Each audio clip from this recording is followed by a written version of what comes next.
Alright, it's that time again. First collective reveals for 2022. Let's get into it. First off, we have a Geosternbergia. And before all of you go typing in the comments saying, SpinoDude, it's not a Geosternbergia, it's a Pteranodon Sternbergia. I just messed up everything on my computer right now. Hold on.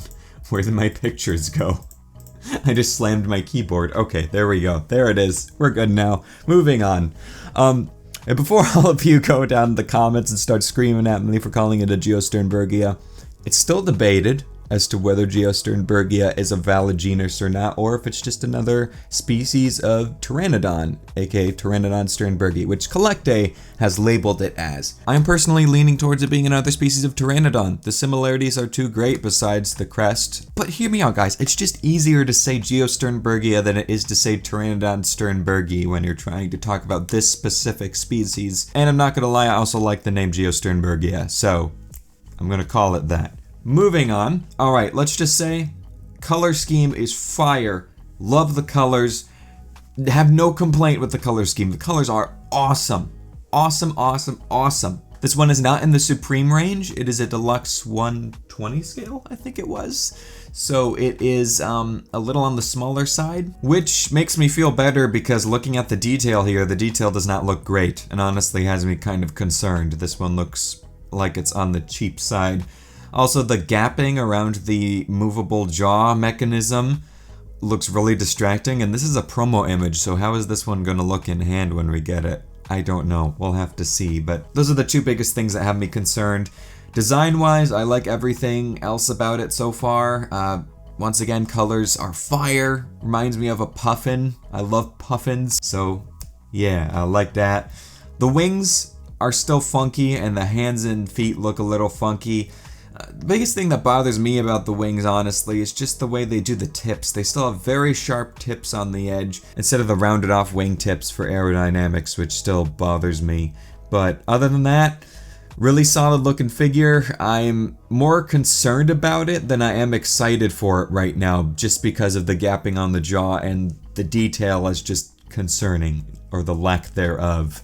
So that's it, that's the Geosternbergia. Moving on, really happy we have a figure of that species though, because honestly that's quickly becoming one of my favorite pterosaurs. Just love the shape of the crest on that one. Up next we have one that I predicted, the CollectA new 2022 140 scale deluxe swimming Spinosaurus with a movable jaw. Yay-hoo!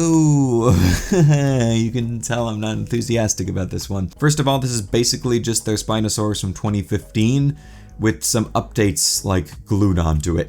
That's basically what this is. Everything here looks the same. The head looks the same. Looks like they toned down on the shrink wrapping, but there's still a little bit around the eye. Head shape just looks off to me. It has a very robust looking skull. I do kind of like how thick the neck is, I have to say. My biggest problem is the detailing on this one is exactly the same as the old Spinosaurus, which was one of my least favorite parts of it. It's got the weird warty scales. The scales in general are just way too big across this thing. And compared to how they did the paint job across the body in particular, really brings attention to the detail in a negative way, in my opinion. It was just painted black and they just dry brushed like a tan over it. It looks very crackly and dry, and it's also just very boring. You know, just that straight tan color.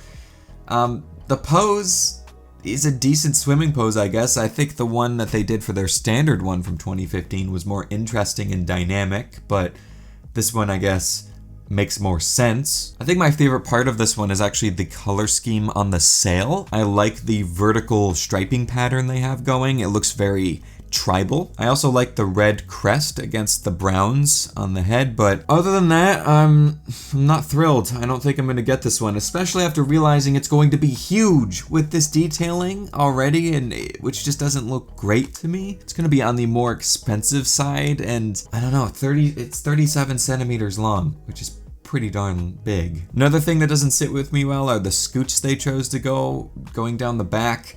The neck ones just don't sit with me well. The ones on the spine, I can live with. The ones on the tail, I think, are kind of cool to an extent, but honestly, I would have rather lived without them. Another thing too is the hands appear to be pronated, so there's that. I don't know why that's a thing.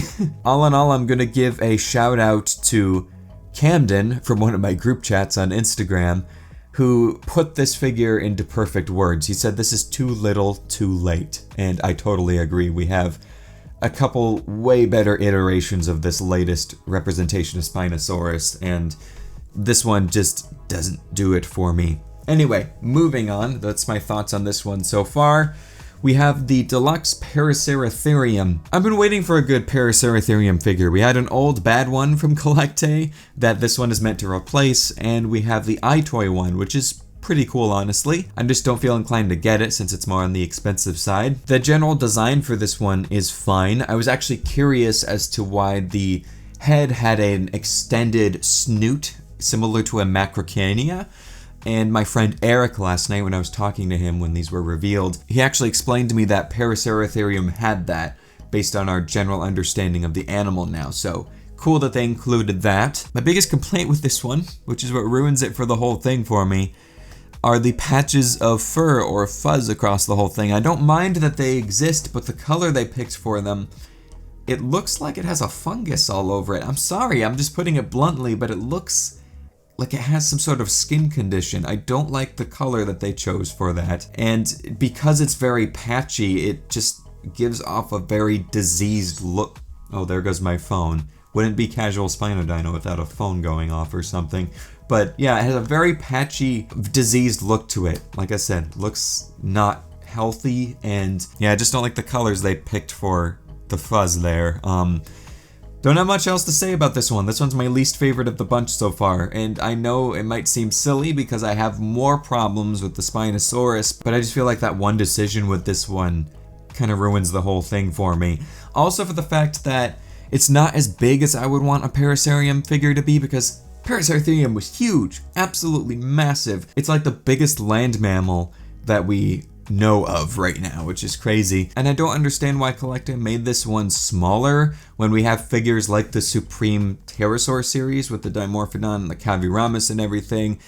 You know, even the Quadraco, which they're still making, is mind-blowingly huge. I got to see that one in person when I went to visit my friend Eric a few months ago. And they said the reason for them making this Paraceratherium smaller was so it would fit onto displays in stores better, which, I mean, I don't understand. Then again, that was the explanation that was given to us. I don't know like all of the details and logistics behind the scenes, so I'm not going to be like, oh, you know, boycott CollectA for not giving us a huge Paraceratherium. I'm just more or less confused as to why they couldn't have made it bigger.